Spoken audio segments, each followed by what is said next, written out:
कहते हैं जब ब्रह्मांड डूबता है तब केवल एक ही नाम रह जाता है, विष्णु। वो जो हर जगह है, आकाश में, धरती पर, हमारे भीतर। कभी वो सृष्टि बनाते हैं, कभी उसका अंत करते हैं, कभी मनुष्य बनकर धर्म की रक्षा करते हैं। पर क्या आपने कभी सोचा है भगवान विष्णु ये सब क्यों करते हैं? क्या है वो शक्ति जो उन्हें हर युग में लौटने को मजबूर करती है? आज हम जानेंगे विष्णु पुराण का वो रहस्य जहाँ से शुरू होती है सृष्टि की सबसे गूढ़ कहानी।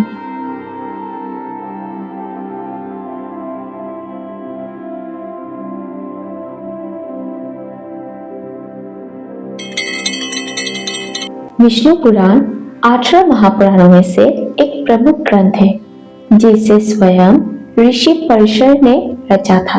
ये केवल कथा नहीं बल्कि जीवन का दर्शन है। इसमें बताया गया है कि भगवान विष्णु ही वो शक्ति है जो सृष्टि, पालन और संहार तीनों का संचालन करते हैं। ब्रह्मा, विष्णु और महेश तीनों उसी एक ब्रह्म की अभिव्यक्तियां हैं। सृष्टि से पहले केवल और केवल जल था, जहाँ पे भगवान विष्णु योग निद्रा में विलीन थे। उनकी इच्छा से ब्रह्मा प्रकट हुए, जिन्होंने सृष्टि की रचना की। विष्णु पुराण कहता है वो जल विष्णु का स्वरूप है और कमल ब्रह्मा की चेतना। इस प्रकार सृष्टि की पहली धड़कन विष्णु से ही निकली। ब्रह्मा सृष्टि रचते हैं और विष्णु उसका पालन और महेश उसका विनाश करते हैं। विष्णु पुराण बताता है कि ये तीनों विरोध नहीं बल्कि एक ही ऊर्जा के तीन पहलू हैं। जैसे श्वास लेना, छोड़ना और ठहरना, वैसे ही सृष्टि का चक्र चलता है। सृष्टि के साथ ही धर्म और अधर्म भी उत्पन्न हुए। धर्म वो है जो ब्रह्म के मार्ग पर चलाए और अधर्म वो जो अज्ञान में गिराए।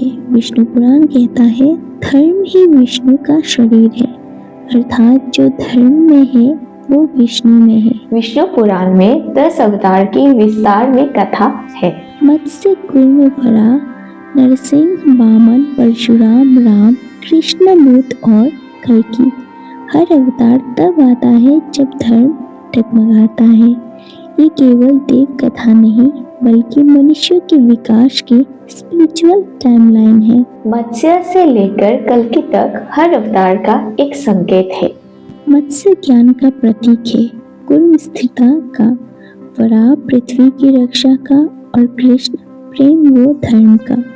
इन अवतारों के जरिए विष्णु सिखाते हैं हर युग में इंसान को स्वयं को पुनर्जन्म देना चाहिए। विष्णु पुराण कहता है कि जहाँ देव है वहाँ असुर भी है, क्योंकि प्रकाश तभी दिखता है जब अंधकार हो। हर युग में अधर्म बढ़ता है और विष्णु अवतार लेकर संतुलन लौटाते हैं। ये युद्ध बाहर का नहीं बल्कि हमारे भीतर का संघर्ष है। विष्णु पुराण में श्री कृष्ण को पूर्ण अवतार कहा गया है। उन्होंने गीता के माध्यम से संसार को बताया, कर्म करो, फल की चिंता मत करो। कृष्ण की लीला केवल युद्ध नहीं बल्कि जीवन के हर क्षण में आनंद और कर्तव्य का संदेश है। विष्णु पुराण में कलियुग का विस्तार से वर्णन है, जहाँ लोभ, मोह और अधर्म बढ़ता ही रहेगा। मनुष्य ईश्वर को भूल जाएगा, पर विष्णु कहते हैं कलियुग में केवल नाम स्मरण ही मुक्ति देगा। यानी इस युग में भक्ति ही सबसे बड़ी साधन है। विष्णु पुराण का सार यही है कि भगवान विष्णु हर युग में लौटते हैं अवतार लेकर और पृथ्वी को धर्ममय करते हैं, क्योंकि वे सृष्टि के पालक नहीं, चेतना के रक्षक है। जब भी संसार डगमगाता है वो किसी रूप में आते हैं, हमारे भीतर या बाहर। और जब हम धर्म को अपनाते हैं तभी विष्णु हमारे भीतर प्रकट होते हैं।